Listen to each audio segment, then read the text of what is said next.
Hi friends, welcome to Vinay சேனலுக்கு. நம்ம என்ன பார்க்குறோம் அப்படின்னா கேக் ரெசிபி தான் பார்க்குறோம். என்ன கேக் பார்த்தீங்கன்னா சாக்லேட் கேக்கு. அதுக்கு ஒரு 4 முட்டை வந்து தனியாக எடுத்து எக் ஒயிட் தனியும் எல்லோ தனியும் வந்து எடுத்து வச்சுருக்கேன். அது எக் ஒயிட் பார்த்திங்கன்னா இந்த மாதிரி நல்லா பீட் பண்ணிக்கோங்க.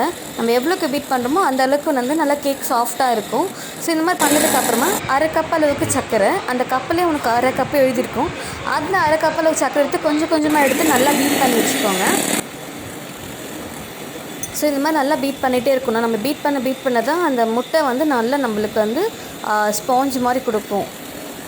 ஸோ கொஞ்சம் கொஞ்சமாக சர்க்கரை ஆட் பண்ணி இது நல்லா வந்து அடிச்சிக்கலாம் வாங்க. ஸோ அதுக்கப்புறமா வந்து ஒரு மூடி அளவுக்கு வெனிலா எசன்ஸ் சேர்த்துக்கலாம். ஸோ அதையும் நல்லா வந்து மிக்ஸ் அளவுக்கு நல்லா பீட் பண்ணிக்கிறோம். தென் பார்த்திங்கன்னா ஆல்ரெடி எடுத்து வச்சுருக்க மஞ்சக்கருவை வந்து ஒரு மஞ்சக்கருவை வந்து கொஞ்சம் கொஞ்சமாக ஆட் பண்ணி நீங்கள் நல்லா பீட் பண்ணிக்கோங்க.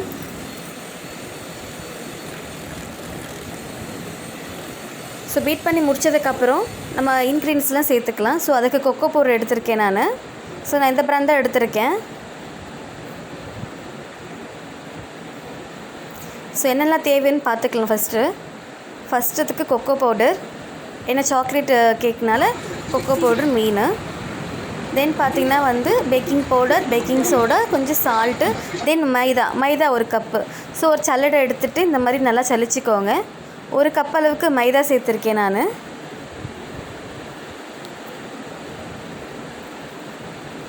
ஸோ மைதா கூட என்னென்ன ஆட் பண்ணுறேன்னு சொல்கிறவங்க 2 டேபிள் ஸ்பூன் அளவுக்கு வந்து கொக்கோ பவுடர் ஆட் பண்ணிக்கோங்க.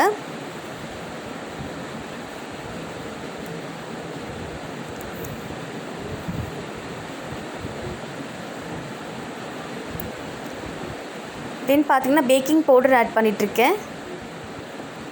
இந்த 1/2 டீஸ்பூன் சொல்லுவாங்க பார்த்திங்களா, அதில் வந்து ஒரு 3/4 டீஸ்பூன் கிட்ட வந்து நான் ஆட் பண்ணிக்கிறேன். ஸோ ஃபுல்லாக எடுக்கல நான். தென் பார்த்திங்கன்னா ஒரு 1/4 டீஸ்பூன் அளவுக்கு பேக்கிங் சோடா ஆட் பண்ணிக்கிறேன். ஒரு பிஞ்ச் அளவுக்கு பார்த்திங்கன்னா வந்து நான் உப்பு ஆட் பண்ணுறேன். ஸோ இது 3 நல்லா சேர்த்து நல்லா சலிச்சிக்கலாம் வாங்க.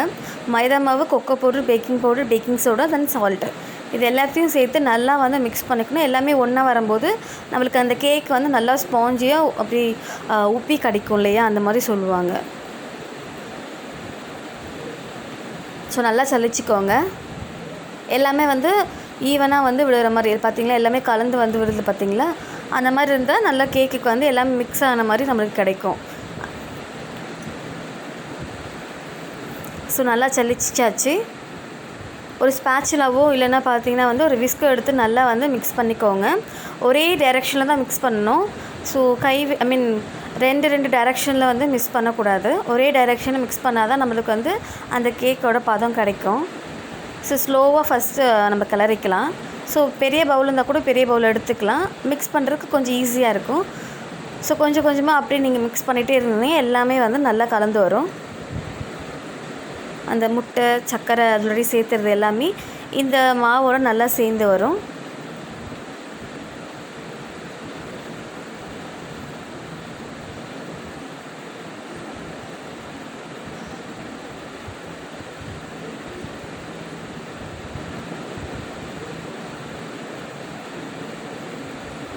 ஸோ நல்லா மிக்ஸ் பண்ணிக்கோங்க.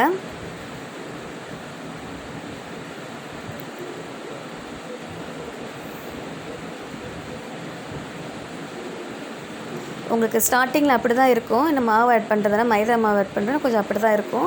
தென் வந்து நம்ம கலக்க அது சரியாக போயிடும். ஒரு 1/4 கப் அளவுக்கு வந்து நீங்கள் எண்ணெய் சேர்த்துக்கோங்க. எண்ணெய் பார்த்திங்கன்னா வந்து கோல்ட் வின்னர் அந்த மாதிரி ஃப்ளேவர் இல்லாமல் எண்ணெயாக நீங்கள் சேர்த்துக்கலாம். ஃப்ளேவரில் ஆட் பண்ணிங்கன்னா அப்படின்னா அந்த ஃப்ளேவர் நம்மளுக்கு கிடைக்கும். ஸோ கேக் டேஸ்ட்டு வராது. தென் பார்த்திங்கன்னா கொஞ்சம் கொஞ்சமாக பால் விட்டு இது நல்லா ஆட் பண்ணி நல்லா கலந்து விட்டுக்கோங்க. ஸோ உங்களுக்கு வந்து அப்போ தான் அந்த கேக் வந்து அந்த கன்சிஸ்டன்சியில் உங்களுக்கு கிடைக்கும். ஸோ இந்த மாதிரி நல்லா கொஞ்சம் கொஞ்சமாக பால் ஊற்றி கலக்கினா இந்த மாதிரி உங்களுக்கு கிடைக்கும். இந்த மாதிரி பியூரி இப்போ எடுத்து விட்டிங்கன்னா அப்படியே ரிப்பன் மாதிரி நம்மளுக்கு வந்து விலகணும். ஸோ அந்த மாதிரி ஸ்டேஜில் தான் நம்ம வந்து கேக் டீனில் ட்ரான்ஸ்ஃபர் பண்ணி விட்டுக்கலாம். ஸோ நல்லா கட்டி இல்லாமல் நல்லா மிக்ஸ் பண்ணிக்கோங்க. ஸோ கட்டிகள் இருந்துருச்சுன்னு அப்படின்னா கேக் வந்து பேக்காக கஷ்டம். ஸோ இந்த மாதிரி நல்லா மிக்ஸ் பண்ணி விட்டுக்கோங்க. ஸோ எந்த விதம் கட்டியும் இல்லை. கேக் டின்னுக்கு ட்ரான்ஸ்ஃபர் பண்ணிக்கலாம். கேக் டின்னில் பார்த்தீங்கன்னா வந்து பட்டர் ஷீட்டோ இல்லைன்னா வந்து ஆயில் க்ரீஸ் பண்ணி மைதா மாவு டஸ்ட் பண்ணி கூட நீங்கள் ஆட் பண்ணிக்கலாம். ஸோ எனக்கு நான் பட்டர் ஷீட் தான் ஆட் பண்ணியிருக்கேன். ஸோ கேக் டின்னில் வந்து எல்லா மாவையும் நம்ம ட்ரான்ஸ்ஃபர் பண்ணிகிட்ருக்கோம்.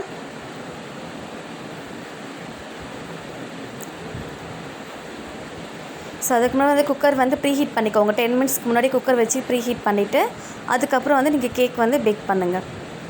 ஸோ நான் ஆல்ரெடி வந்து ப்ரீ ஹீட் பண்ணிவிட்டேன். இப்போ அந்த கேக் டீனை வந்து அதுக்குள்ளே வந்து ப்ளேஸ் பண்ணி குக்கரை மூடி வச்சுக்கலாம். மூடி வச்சுக்கிட்டு ஒரு 1/2 அன் ஹவருக்குள்ளே இது வந்து கேக் பேக் ஆகிடும்.